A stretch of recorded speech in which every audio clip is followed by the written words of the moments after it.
தமிழ்நாட்டில் உள்ள பெண்களே, தாய்மார்களே, பெற்றோர்களே, உங்கள் பாதங்களை தொட்டு நான் கேட்கின்றேன். தயவு செய்து இந்த மோசடி திமுகவை, திறமை இல்லாத, தகுதி இல்லாத, பெண்களுக்கு பாதுகாப்பு வழங்க முடியாத இந்த திமுகவை அப்போதுதான் உங்கள் பெண்களுக்கு பாதுகாப்பு கிடைக்கும். உங்கள் பெண் பிள்ளைகள் பள்ளிக்கூடம் போய் படிச்சுட்டு வரலாம் தைரியமா. உங்க பெண் பிள்ளைகள் கல்லூரி போய் படிச்சு தைரியமா வரலாம். உங்க பெண் பிள்ளைகள் வேலைக்கு போய் தைரியமா வீட்டுக்கு வரலாம். அப்படி செய்யணும்னா எடப்பாடி பழனிசாமி அவர்கள் தமிழ்நாட்டு அதற்காகத்தான் நாங்கள் எல்லாம் சேர்ந்திருக்கிறோம் கூட்டணியில்.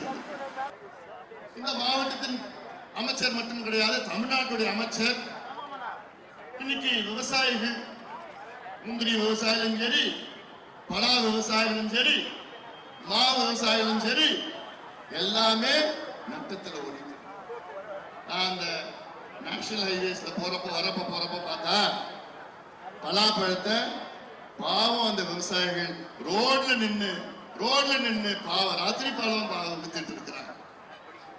இது நம்ம தலையெழுத்து பாருங்க. கேரளாவில் ஒரு பலாப்பழம் எடுத்துக்கிட்டாங்கன்னா 200 வகையான பொருட்களை அதுல இருந்து உருவாக்குகிறார்கள். கேரளா பலாப்பழம் அந்த மரம் உசரமா இருக்கும், அதுல சுவையாவும் இருக்காது, அது நாரா இருக்கும். அந்த பலாப்பழத்தை 200 வகையான பொருட்களை உருவாக்கி மதிப்பு கூட்டி வெளிநாடுகளுக்கு ஏற்றுமதி செய்கின்ற கேரள அரசு எங்க? இந்த மாவட்டத்தில் ஒரு அமைச்சர் கொள்ளடிக்கிறது மட்டும்தான் தொழிலா வச்சிருக்கிறாரு. மக்களை பற்றி ஏமாற்றி, மக்களை பற்றி கவலை இல்லாத விவசாயிகள், பலா விவசாயிகள் இன்னைக்கு கிட்டத்தட்ட ரோட்ல நின்று பலாப்பழம் வந்து வாங்கிட்டு போங்க அப்படின்னு சொல்ற நிலைக்கு திமுக அரசு, கேடு கட்ட மானம் கட்ட திமுக அரசு. நீங்கள் சிந்திக்க வேண்டும். அதே போட்டுதான் முந்திரி விவசாயிகள். இங்க திமுகவை சார்ந்த 4-5 பெரிய முந்திரி இறக்குமதி செய்த கோடீஸ்வரர்கள் மட்டும்தான் இருக்கிறாங்க. அவனை டெல்லி போலீஸ் பிடிச்சு விசாரணை பண்ணா 3000 கோடி ரூபாய்க்கு தமிழ்நாட்டில் உள்ள இளைஞர்களுக்கு போதை மாத்திரை சப்ளை செஞ்சிருக்கிறான். இவன் எத்தனையோ திரைப்படங்களை தயார் செஞ்சிருக்கிறான். இவன் திமுகவின் முதல் குடும்பம். அவங்க தயார் செய்கின்ற திரைப்படத்திற்கு இவன் பணம் கொடுத்திருக்கிறான், பைனான்ஸ் பண்ணிருக்கிறான்.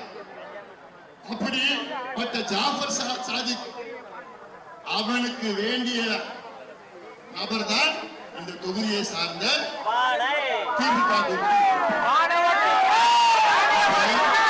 தமிழ்நாட்டில் உள்ள அனைத்து ஒடுக்கப்பட்ட, அடக்கப்பட்ட, பிற்படுத்தப்பட்ட, மிகவும் பிற்படுத்தப்பட்ட மக்களுக்கு அவரவர் மக்கள் தொகைக்கு ஏற்ப, அவரோட சமூக பின்னணியின் நிலை ஏற்ப நிச்சயமாக இடஒதுக்கீடு வழங்கப்படும்.